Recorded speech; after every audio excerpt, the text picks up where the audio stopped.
どうも、勝手に電力2.0ゼミ始めたいと思います。今日1187回目というところで、インドネシア2024というところで、ピーキングインドネシア 's Energy Sector Emission by 2030、2030年に向けてですね、どんどん目標が上がってる中で、昨日はちょっと概要の方のサマリーを見せたので、詳細なところ少し入っていこうかなと思ってます。で、fossil fuel dominance on domestic energy consumption still prevails ということで、やっぱり化石燃料をどう減らしていくかみたいなところが、最大の課題で、例えばここ見てもらうと、from to でどういうエネルギー源からどう使われ方をしているのかみたいなところで、コールプロダクションからコールサプライっていうのがごほっと太くなっているのが、やっぱり石炭王国っていう感じがしますよねと。で、インドネシア2022 energy flow diagram demonstrated the heavy dependence on fossil fuels. Coal is responsible for around 44%, 44%ですね, of all supply, with most of the domestic use of coal dedicated to electricity generation. While one third of domestic supply was used directly in industry and other sectors, oil products, which are mostly imported. 面白いのは石炭は自前でやってるんですけど、オイルの方は基本的に輸入が多いと。served 35% of the total supply, mainly for the transportation sector. しかもそれが輸送部門だと。Gas products remained irreplaceable in certain industries and dominated residential cooking.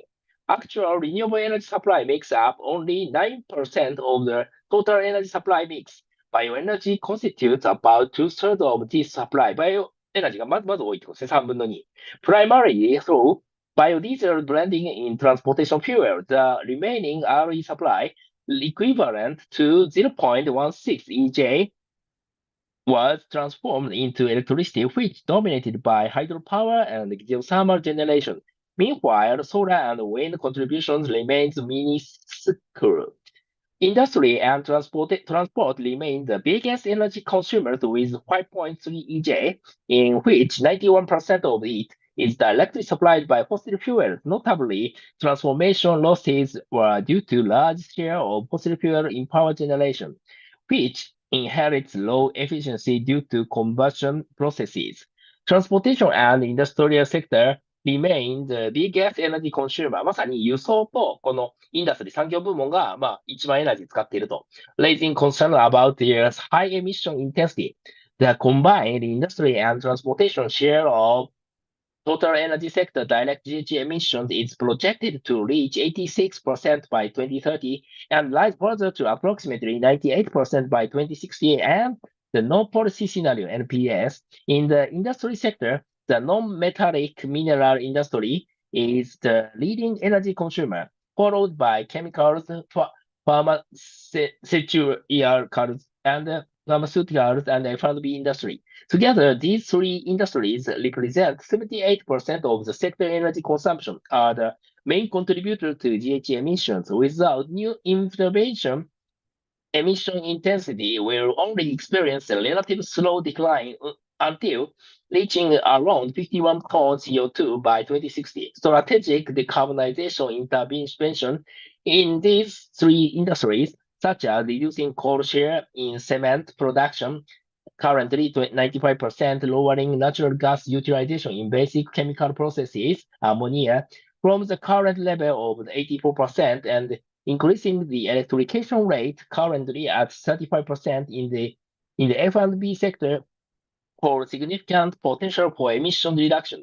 Road passenger vehicles dominate the transportation sector energy consumption at about 68% and are responsible for 70% of sector total direct emissions. The remaining share mainly comes from freight transport as railways, marine, and aviation passenger transportation collectively took less than 3% of shares in both energy consumption and the direct emissions. Notably, gasoline and diesel consuming road vehicles contribute to 90% of emissions, with NPS projection showing a direct emission of 176 megatons CO2 in 2030. Commercial buildings already exhibit low emission intensity due to high electrification at an 86% consumption share in 2022. In contrast, the residential sector possesses high emission intensity due to 43% LPG consumption. However, due to the historical trend of more electronic cooking and city gas stove adoption, residential emission intensity would naturally experience a gradual drop until 14 ton CO2 in 2016, according to NPS projection. Increased dependence on imported oil for transportation and looming gas insufficiency for nascent industries could jeopardize future energy supply security. Indonesia's energy security has shown an increasing concern as oil production continuously declines and exploration activities lag behind the depletion of existing fields. Oil reserves are projected to be completely depleted by 2037 at the current level of consumption. Currently, the transport sector energy consumption is 53% relied on imported fuel. In this context, the limited reserve of fossil fuel presents a dilemma, choosing between maintaining energy security through imports and reducing import dependency while hastening reserve depletion. Despite anticipated sustained gas reserves, the trend in gas production is not commensurate with rising demand in Indonesia, where Indonesia is projected to become a net gas importer by 2034, given the continuous minus 5.69% CAGR decline in production. The industrial sector consumes approximately two-thirds of the domestic supply, totaling around 0.44 EJ, while the rest is utilized for non-energy purposes. Notably, in industries such as basic chemicals, fertilizer, and pulp and paper, gas is irreplaceable and surpasses coal in demand. Energy imports are vulnerable to geopolitical tensions, and import disruption could significantly impact Indonesia's energy supply and economic activity. The growing reliance on imports, currently at 15% for oil and gas, will also pose a lasting financial burden due to subsidies required to address the gap between the global and domestic prices. It is worth noting that, owing to the recent volatility of global oil price, the government spent over IDR 500 trillion of compensate for the fuel price.オイルアルカスプロダクトインポートで、まさにオイルのインポートが31%、オンライン、ガスのところは31%というところで LPG も輸入しているので、基本的には石炭以外は結構輸入が多いということですね。The existing NDC target falls short of a round of 989 megaton to align with the Paris Agreement, while the projected energy sector emission in 2030 necessitates a 66 reduction, 66%のリダクションですね。The GHG emission calculation from all combustion processes, including fugitive emission, indicate annual 743 megaton CO2 emission in 2022, coming from energy demand and supply activity with 52% and 47% shared respectively. If that starting point trends persist alongside population and GDP growth, the emission in NPS was expected to rise to 962 megaton CO2 by 2030 and further doubled by 2060. Adjustment of the nationally determined contributions NDC BAU baseline is needed for the incoming update. The projected emission in 2030 based on recent actual conditions is well below Indonesia's current NDC target, prompting objections to any further emission reduction efforts claims. Nevertheless, a substantial gap exists between the current NDC target and the latest climate action tracker. Recommendation to limit emissions below 859 megaton CO2 across all sectors by 2030 to align with the 1.5 ccm Paris Agreement for the energy sector. The energy cap in 2030 should be lowered by 989 megaton CO2. Also, still falling short to PA, recent politics and pledges have the potential to cut about 20% of projected emission in 2030. In the short term, the power sector will play pivotal role in energy sector emission reduction. Compliance of power sector's PLN area emission peak target before 2030 will slash 15% total energy sector emissions.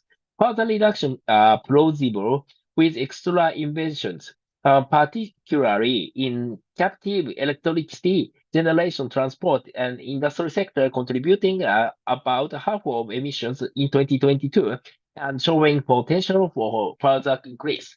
Carbon originating from the Indonesia can be traced in the atmospheres of the other nations, particularly in the Asian region. In recent years, Indonesia has represented around half of global thermal coal exports. This condition indicates a substantial contribution to global emissions, particularly in top importing countries like China, India, and Philippines. Assuming all exported coal in 2022 are used for electricity generation, it implies that roughly a billion ton CO2 of distributed GHG emissions were produced from Indonesian coal, equivalent to around 2.5% of global energy GHG emissions. The current international emission accounting system, which does not attribute the emission of exported fossil fuel to producing countries, faced growing criticism. Currently, most critics are directed at wealthy countries that claim their success in dwarfing, dwarfing domestic emissions while being major exporters of GHG in the form of oil and gas commodities. Indonesia, with its coal exports, will undoubtedly face similar pressure as the world approaches the end game of energy transition. Exporting fossil fuel does not completely remove the burden on Indonesia to achieve its emission reduction targets. The exported energy commodities in 2022 were estimated to emit 14 megaton CO2, GHG, about 2% of energy sector emissions during the extraction and transformation process from refineries and fugitives methane. The plan for downstreaming coal envisaged as a solution for future declining exports still encounters implementation challenges. For instance, the coal to DME industry also expected to cut LPG imports has a production cost higher than imported LPG where equivalent energy content, raising doubt about its financial viability. Moreover, DME production, 5 times more emission intensive than that of LPG, requires CCUS integration. The stalled progress in DME industry development will likely to persist, given that the anticipated supporting presidential regulation is still in the drafting process. Industry's coal demand is increasing, supported by the DMO policy and affordable supplies. The industrial sector accounted for 44% national energy demand in 2022, most of which is coming from coal with a 56% share of the industry final energy consumption. The coal consumption has increased, resulting in almost double the energy consumption share from the previous year. It is imperative to take into account the goals post-COVID-19 recovery program, as well as anticipated shortfall in coal supply of 60% in 2021. These precautions make the goal increase the national coal production target and strengthen the DMO policy in 2022. Moreover, coal production in 2022 has exceeded the target by 33% to 687 megaton, rising from 2021 614 megaton, resulting in exceeding DMO coal target supply by 30% to 260 megaton, in which 40% is used in the industrial sector. It provided a plentiful domestic coal supply. The number of industries receiving DMO and DPO policies for coal is increasing. Ratified in early 2022, these policies provide protection against global price spikes of coal with a DPO price of USD 19 per ton. The policies has helped secure the supply of lower than market price coal to be consumed by almost all industries except Smith. This results in coal being the cheaper fuel compared to other options, even taking into account the subsidy provided for natural gas and petroleum fuel. It may further increase coal consumption in industry. However, DMO and DPO policies lead to potential losses to the state revenue and hamper, hamper, hamper, hamper efforts to reduce emissions in the industry. In 2022, the GDP industry experienced an increase in the average growth rate of 5% 2022, the highest ever since 2015, with several energy-intensive industries developing rapidly, especially in sectors of iron, steel, and material driven by national strategy project and industrial downstream policy. Um, in contrast to the industry growth, the demand for natural gas has declined annually by 2.4% and oil consumption by 70.2% since 2012, as price rose steadily and a decrease in supply reverse. In this case, to ensure industry energy availability, renewable energy and electrification strategies must be encouraged.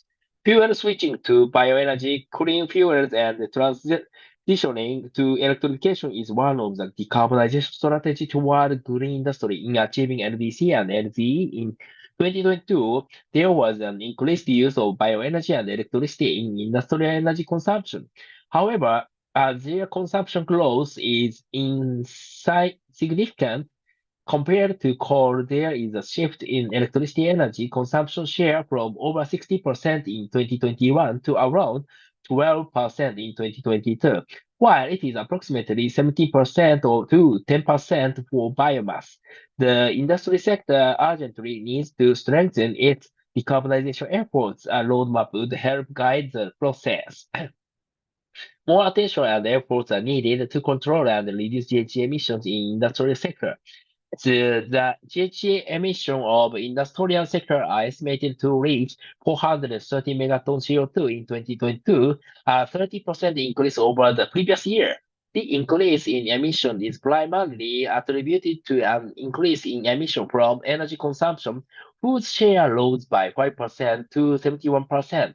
A notable change is the nearly doubling of emissions from combustion, while other emissions remain relatively unchanged. The increase in energy combustion share indicates the growth of industrial processes that requires high heat energy.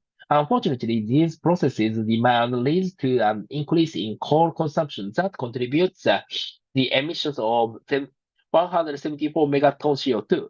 By 2030, Indonesia has committed to reduce GHG emissions from the industrial IPPU sector by 7 to 9 megawatt CO2 and industrial waste by 26 to 28 megaton. However, these emission reduction efforts are not enough without clear direction and target for energy consumption, as it will have significant impact on investment and operating costs. Energy consumption contributes to over 60% of industrial GHG emissions, while more than the remaining half belongs to industrial waste. However, efforts to reduce those emissions are still limited to a few sectors and have not been enforced through binding regulations. Collaboration from at least three ministries, more MEMR and MOF, is needed to resolve these issues. There are several policies and regulatory frameworks exist to support industrial decarbonization efforts. This year, the government issued GR number 33 2023 on energy conservation, which replaced GR number 17 29. The new regulation expands the scope of energy conservation and management industries by lowering the minimum threshold from 600 TOE per year to 4,000 TOE per year. However, the applicability efforts must be mandatorily binding and controlled. To build a green industrial ecosystem, the more supports manufacturing industries in implementing green concepts in economies, technologies, and products. Supported by GR number 28 2021 up to November 2023, 35 standards were established out of 503 priority standards in 2024. Further, more plans to create decarbonization roadmaps in 2023 and 2024 for 9 sectors of high energy emitting industries, along with its incentive for energy transitions. Green industrial area pilot projects through the GIPPC Indonesia program are still in progress involving the MM2100, Batam Indo, and KIIC. While others are in development, industrial sector is expected to implement more green industrial area strategy, while improving emission control in field implementation, including increasing compliance with the statutory provisions on industrial data reported in CNAS under more regulation number 2 of 2019. And industrial compliance with MOEF emissions quality standards, which have so far been carried out on a limited basis and not strictly binding. The situation needs to be improved with more attention from goal and effort reduce emissions that are more binding.